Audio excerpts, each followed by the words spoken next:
Hello, everyone. Mackie here, and welcome to another episode of Taking a Santan.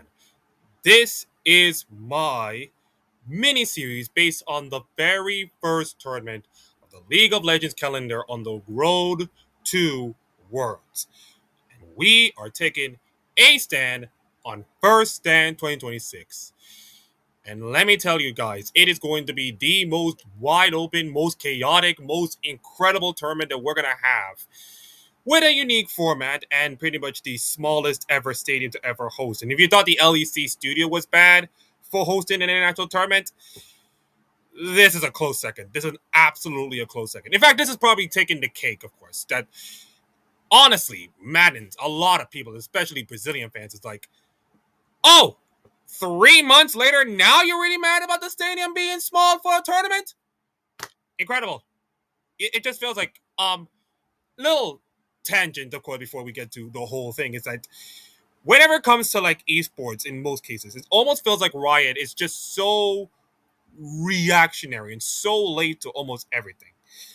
Let's just look at examples. First, it was the MSI format, in which everybody hates the MSI format with a grain of salt and just wanted to have a double elimination, and it took us 10 years after the incredible tournament known as IPL 5 to have a double elimination tournament style bracket to be used in a national tournament, and it did, and it was one of the best things that ever happened. Now, I hope it'll do it for a fourth year, and I think they'll do it for another 4 year, of course, and to do it in one stadium, and it was incredible. But the fact that it took 10 years and not like any other time, it just showcased once again being late. Secondly, we wanted a new format that is not group stage meta, and we did, although you can say the Swiss is a little bit worse than, how do I say? It's a little worse than group stage, but at least it has a change. It's something though. It's actually something though. But once again, it's a little late, and now we're into first stand, and once again, it almost feels like you are decided to put an international tournament in a 200 seat venue. Which, by the way, I watched a few America's Cup matches that took place in that stadium, and I will tell you one thing: it is dire. I have never seen listen. I'm imagining it in a tournament setting, in an international tournament, and I just like it is bleak. It almost feels like one of those regular season CB LOL games, which is poor from the management of Riot. When it's like you don't need to get a 10,000 stadium, as we saw from what happened in the LEC versus finals that was hosted by Koi, and you don't need to have smaller than the whole studio thing. It's just like you gotta do the Goldilocks thing, not too hot, not too cold, not too rough, and not too soft. Just right, just right. Just be bang on the middle when it's affordable, when it's comfortable, and when it's decent. When you just like, oh, you know, it's affordable, because right now Riot is just too broke right now to even afford even the luxury things most of the times.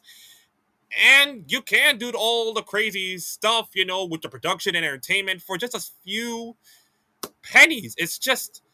It's mind blowing that the decision making of this whole thing with the stadium and everything like that is just like we knew this is a bad idea from a mile away. Like, and it took us 3 months for them to realize it was a bad idea. Like when you're gonna just the optics around this is like you shouldn't saw this 3 months ago, realize it was a bad idea, and then make a change.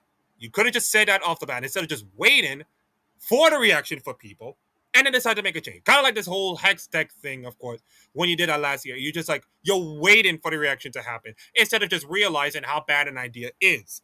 Like, let's be honest. I knew the stadium is a bad idea. I should just, change the format ahead of time.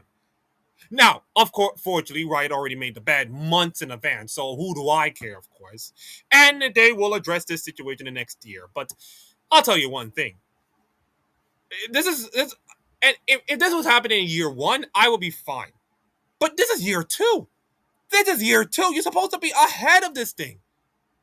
Like for the fact that you were gone from the LCK arena, the LOL Park, of course, a decent stadium, of course, for a tournament, to having this. We're supposed to be like having decent stadiums, not big arenas, but decent enough stadiums. And by the way, I think the next tournament it will take place, it will be around Europe in part of rotation, of course.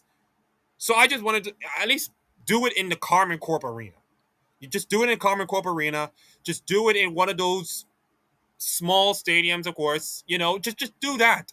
Just do that and stop putting it into stadiums when you think it's a good idea in your heads in a financial sense, but bad idea in the terms of atmosphere and all the fans.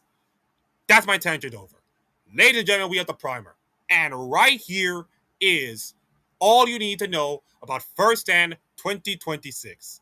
Although Secretary Power already started it with his videos, of course, talking about all the teams, I will have my preview and my rankings and my players coming up soon as part of the many, many ways to kick off the First Stand week. And also, I have shorts that are going to preview each and every team for the next 8 days until we get to March 10th.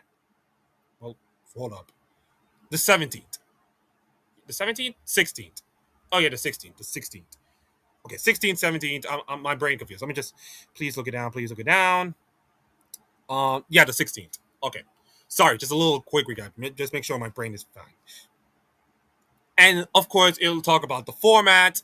It will talk about the drops, of course, the emo drops, and all those kind of stuff with co-streaming, which is going to take place in a couple of days. I want David Shylock to get his co-streaming rights. He already have his, man. He already have some of it from his LCS buddy, but I wanted him to co-stream an international tournament. Although, sadly, he has to wake up at 8 a.m. in the morning in Brazil time. By the way, all the matches will be taking place around 8 a.m., which is 10 a.m. Brazil time, which is not as horrible as it is. But at the same time, it's like, yeah, you just have to miss like one or two games if you're sleeping out of it. But I digress. I will catch the games, and I will try my best to do like review and all kind of stuff the same way I did it for MSI and the same way I did it to Worlds, all until Hurricane Melissa just ruined all my plans. That being said, we are going to go down to all the things we need to go through in Sao Paulo. Now, the First Stand tournament kicks off the annual LOL esports season. Don't the other 2 months matter as much? Let me just read a sentence one at a time. The First Stand kicks off the annual LOL esports season. I'm sorry, I mark it off, but the LOL esports season just started like 2 months ago, and you're saying now this is the start of the LOL esports season. It should have been like the continuation of the esports season. Like I understand, like winter doesn't matter as much for some of the teams, but this, at least it matters for some people. But I digress. Now, it bringing together teams from each region for early season competition, designed to spark regional rivalries and showcase innovative strategies. First Stand sets the tone for the year ahead of LoL esports. The teams battle not only for First Stand trophy, but also for advantageous seeding for their region at the mid-season invitational. And of course, there's a rule book, of course, but I'm not going to do that because most of you have pretty much other things to do in your life. Reading the rule books is not one of them. So let's just go through. It is time to lead the charge. It's a fresh season. The battlefield is unmapped. The meta untested. Okay. Once again, oh, Riot. I understand you wanted to say that the only things that matter is right now is spring and summer. Those are the only two splits that matter. But it said the meta untested, the battlefield unmapped. It's like I think many teams already know their meta from like the first day. Again, let's not go through. Now, continuing, and it's going to take grit to reach that glorious dream in the distance. FST isn't the time for caution. This is a moment for decisive action, wild ideals, and gutsy plays. When your path is blocked, forge a new one. When they count you out, prove them wrong. Fail fearlessly, then get up and keep going, because there's no retreat here, only forward. Like, Jesus, this is like the most AI PR statement I ever seen. Like, Jesus, it's like, I can understand this is just PR, but for God's sakes, man, AI would have just created this in a heartbeat. Okay, now, in case many people do not know, I recorded this on the 6th of March at 10 minutes to 8. This tournament will take place on the 16th and 22nd, which is about, let's just say, a week of action. And of course, as we mentioned, is going to be taking place at the Riot Games Arena in Sao Paulo, Brazil. Yay! Now, all the matches will be taking place at 6 a.m. PDT, 10 a.m. Brazilian RT, and 10 p.m. in Korea Standard Time. If you are an American, that is, I think the time zone will change. That's the thing. Let me just do a little research. I believe that we at the 16th is gonna be where the daylight savings will come in. When will the daylight savings will come in? Oh, the 8th. Okay, so in case many people do not know, I wanted to remind everybody that on the 8th of March, please set your clocks a little bit an hour earlier, or an hour earlier, of course. And this is probably, and by the way, this is like the spring forward time, of course. So it's gonna be like, I think it's gonna be around 9 a.m. If I correct. If that happens, that's gonna be like what, 7 a.m., 8 a.m. I guess. I think it'll be at 9 a.m. But okay, the time is gonna be a little confusing, but it's gonna be around the same time. All of them will be the same time for the group stage, the knockout stage, and the finals. And by the way, this is going to be why this is the most favorite. This is going to be why everybody loves it. Now, in case many people don't know, these are the teams that will represent all of them on the first stand. Genji, the number one seed in the LCK and probably the favorites. BNK Fear X, the Busan regional team, from the second team from the LCK. G2, the champions of the LEC first stand. Lion, the champions of LCS lock in. Can't believe I'm saying that. Lao, the winners of CBLOL Cup, and Team Sugat Wells, which, by the way, Sakadera Poro did an incredible preview, of course, of that team. The winners of the LCP first split. Yes. And I will preview all of those teams, of course, throughout the week. Now, you notice there's two more teams, of course, that are down there. One of them is BLG, who qualified by beating JDG. The other will be taking place in a couple of hours from now between JDG and Weibo. And the winner of that series will go to first stand along with BLG as LPL representatives. And of course, Seedon will be incredibly important. Now, we can just, I can put BLG there, but I didn't already know them in the minds. And then, of course, the draw will be taking place after the finals on the 7th of March. I think it was supposed to be the 8th of March. Is it? I think it's the 8th of March. But consider that all the teams were qualified, I guess you can put that as well. So after the JDG BLG series, there'll be a draw with Crips and Tian, former champions of Fun Plus Phoenix, like 7 years ago now. My goodness, 7 years. I'm feeling old right now. They will conduct the draw. Now then, ladies and gentlemen, boys and girls, this is pretty much the second best format in all of League of Legends right now. MSI is pretty much the king of the best formats, of course. But I'll tell you one thing. After the crap show that we have last year with the whole double round robin, best of threes, and the knockout stage best of fives, which is fine for our first tournament, but with the additional teams and with all that kind of stuff, they need to spice things up. And ladies and gentlemen, boys and girls, they spice things up so well. Now, I will show you the video of the format explainer first. I will show you the video and then I'll read you about it. So here's a little explanation.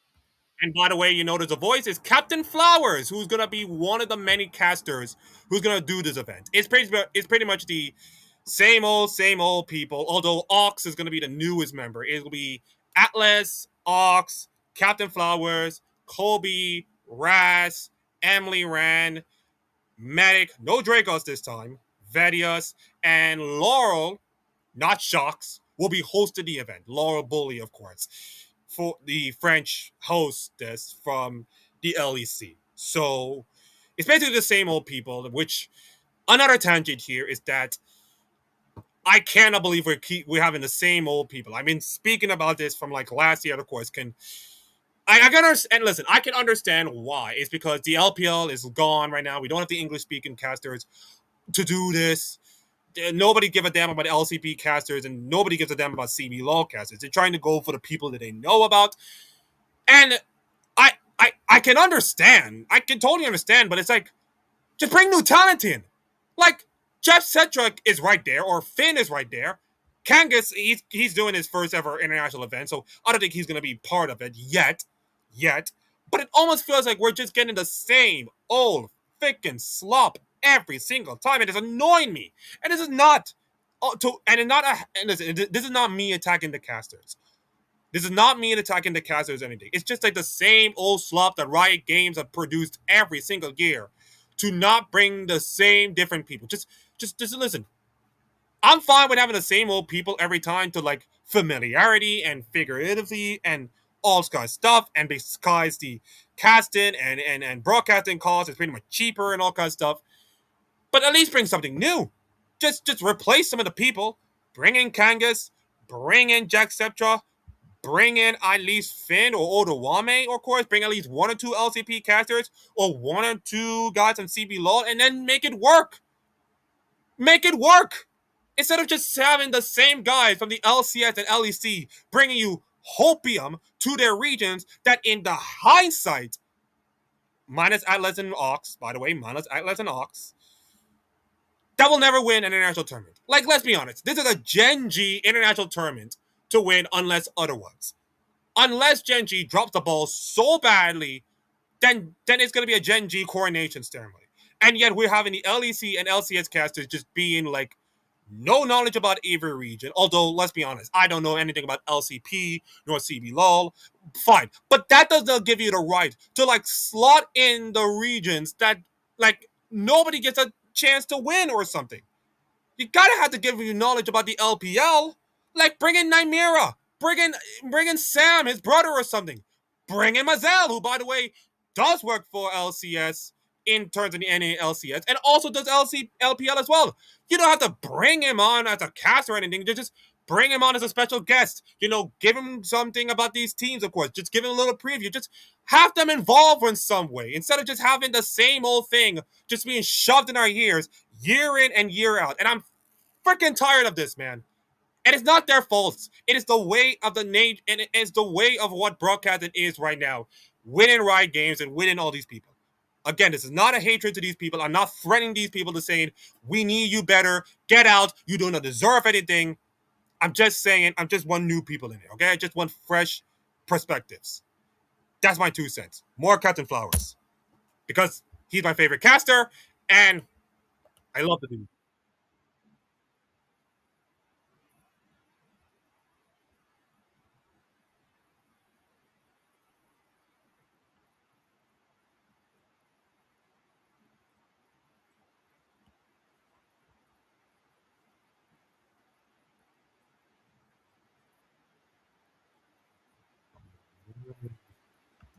Oh, yeah.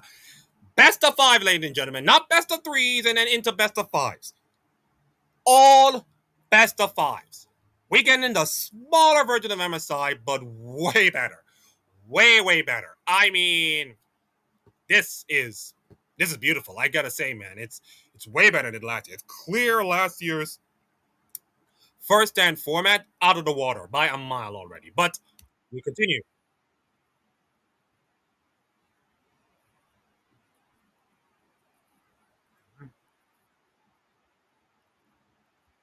Or GSL, in case many people are not StarCraft fans, of course. In case, okay, let me just. Are they gonna continue, or I'm gonna let them continue and then speak?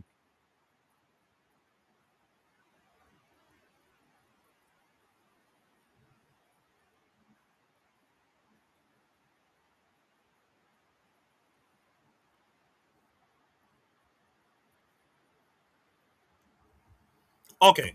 So I think they're gonna mention about the whole side selection thing that I think they've already have this year, which is it's a unique thing. It's kind of unique thing, but let me just tell you what the format means. In case many people do not know the format, we have two groups right here, Group A and Group B, and they'll be slotted and seeded. Now, in case many people do not know, Pool One will be. I'll actually, you know what? I'll show you the pools after all of this is over. But Group A and Group B will be slotted into, as mentioned, two GSL kind of groups or two double elimination brackets. We'll start with the initial matches, of course, and then we got the winners matches and then the losers matches. The loser of this matchup in the losers matches are gone home, and then the winners of that winners matches will go to the knockout stage. And then the last two teams remaining from that group will face off in a best of five setting, and that will be the last team remaining to go to the knockout stages. And that, of course, is pretty much plain and simple, cut and dry. And all of this for best of five and fearless, like this is gonna be awesome. And I think you noticed, guys, and before we get to all of this, you think you noticed, guys, that 16th to the 20th is pretty much like, you know, you're gonna have like one best of fives in like each day, of course. No, they're probably gonna do two or three best of fives per day. They're probably gonna do like two best of fives per day. And then they're gonna do another two best of fives on this one, and then they'll go with the finals be on the 22nd. So I digress. But let's just say we're gonna have like two best of fives per day from like the 16th onwards. That's like almost 10 matches per day. That's like wild, absolute wild if you're a League of Legends fan. Instead of have the normal like one matchup per day, like one best of five, which is fine, of course, from a preview standpoint and a content standpoint, to have like two best of fives is like it's a little chaotic, but I think it's like fine, and especially if like I want this to happen in worlds in which like we get like one best of five per day. I just want like two best of fives in 2 days, and then that's it. Just have the knockout stage be like one best of five on two best of fives on Thursday, two best of fives on Friday, and then one best of fives on Saturday and Sunday, and we go from there. That's what I want. But again, I digress. I'm not a commissioner of League of Legends. I wish I was a commissioner of League of Legends, but I'm just a guy doing YouTube videos and talking crap. So, all right, let's talk about side selection, which, by the way, I think it's a thing, but I'll let Captain Flowers do his stuff.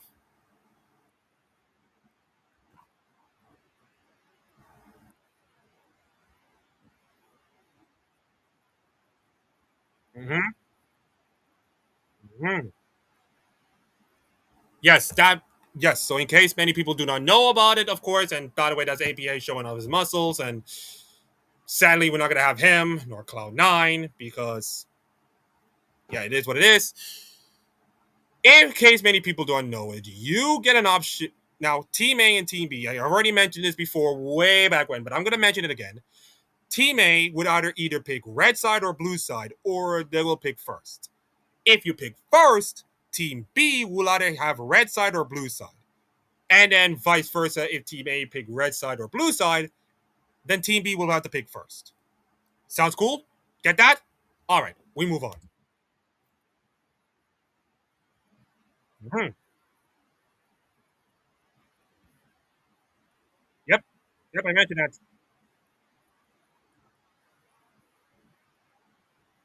Yep.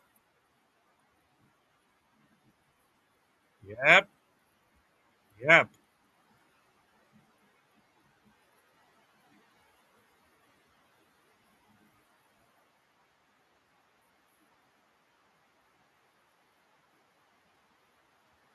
Hmm.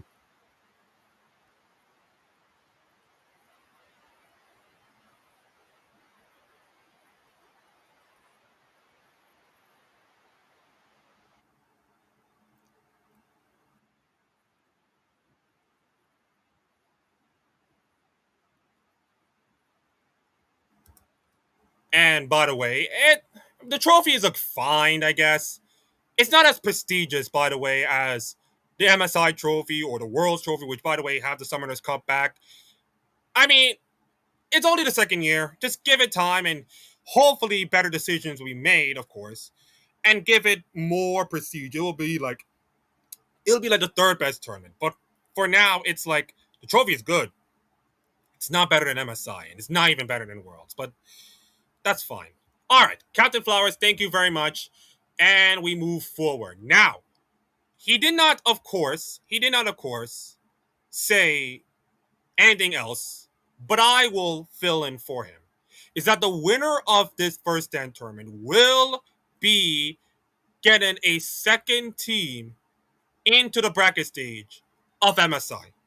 So the winner of first stand will have not will get give his region another team into the bracket. So kind of like last year, of course, in which like Honda Life Esports won, and then of course Gen G and T1 go to the bracket stage, despite Honda Life not even qualify for MSI. So there you go, and I think that'll force some format changes from MSI and all kind of stuff.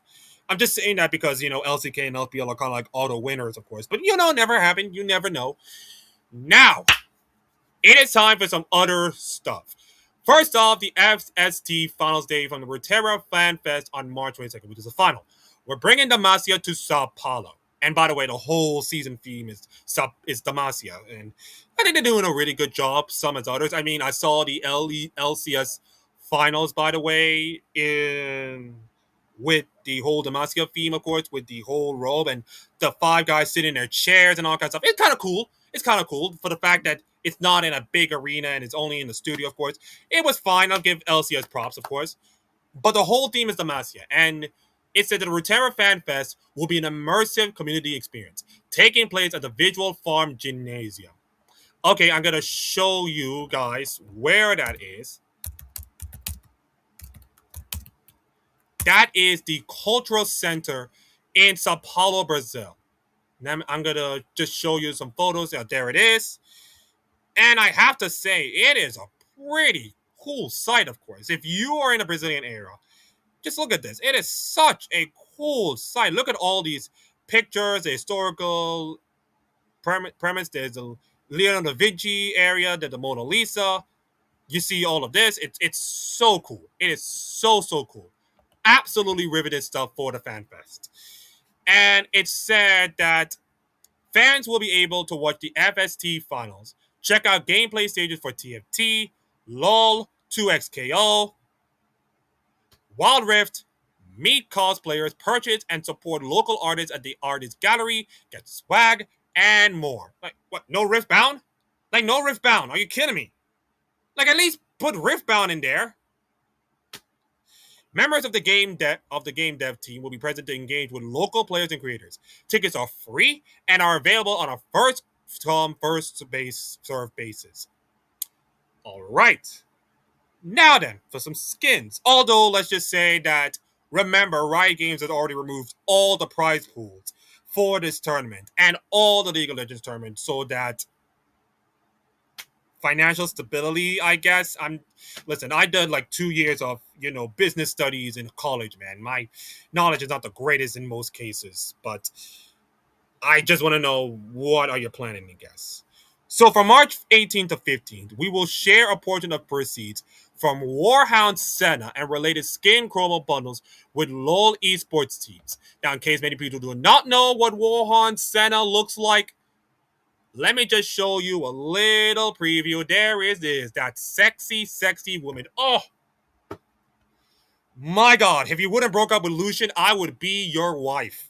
My Lord, that is amazing. Look at the nails. The nails design is incredible, of course. The hair, the black hair. Of course, you got the dragon. You got her riding on the dragon, of course, with the black things. The chains. Whew. That is incredibly fun. And of course, the aesthetics with the whole thing. And by the way, this will all be available, of course, to help fund the League of Legends teams. Which is actually cool, I guess, for some of you people.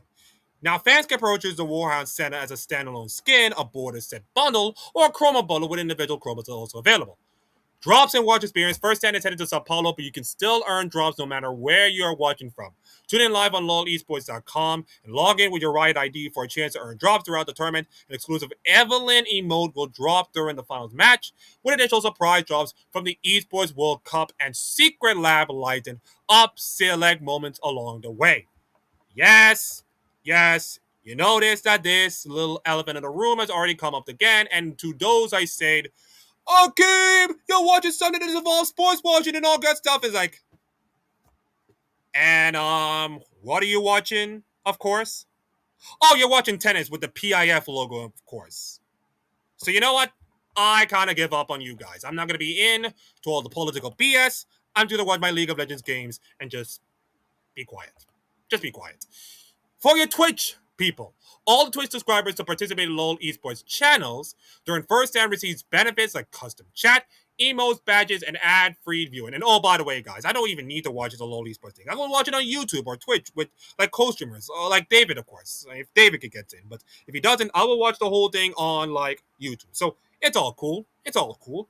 Riot will allocate a portion of the proceeds to the global revenue pool, which directly supports leagues and teams in the LoL esports ecosystem.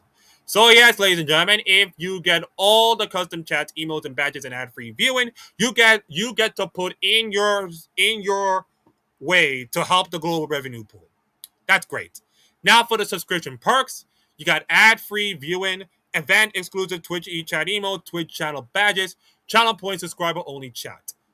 And you notice, of course, for the subscribers, for the additional benefits for paid and gift subs, you got the little Yonari emote, and that's it. For the fans who subscribe to our esports channel, will be using a paid or gift sub on Twitch, receive the new Yonara in-game emote after claiming the reward in their Twitch inventory. You also get event chat badge, which is like fans who will meet the specific criteria on our LoL esports official channels or other participating co-streamer and broadcasting channels can earn the first stand global chat badges to their added collection. Okay, and there you go. All you have to do is to connect your Twitch and Riot accounts, subscribe to our participating channel with a pair of gifted subs, claim their award with Twitch Adventure, and of course, that's it. And for more drops, you see the Twitch drops website. And for Prime subscribers are not eligible to get the award.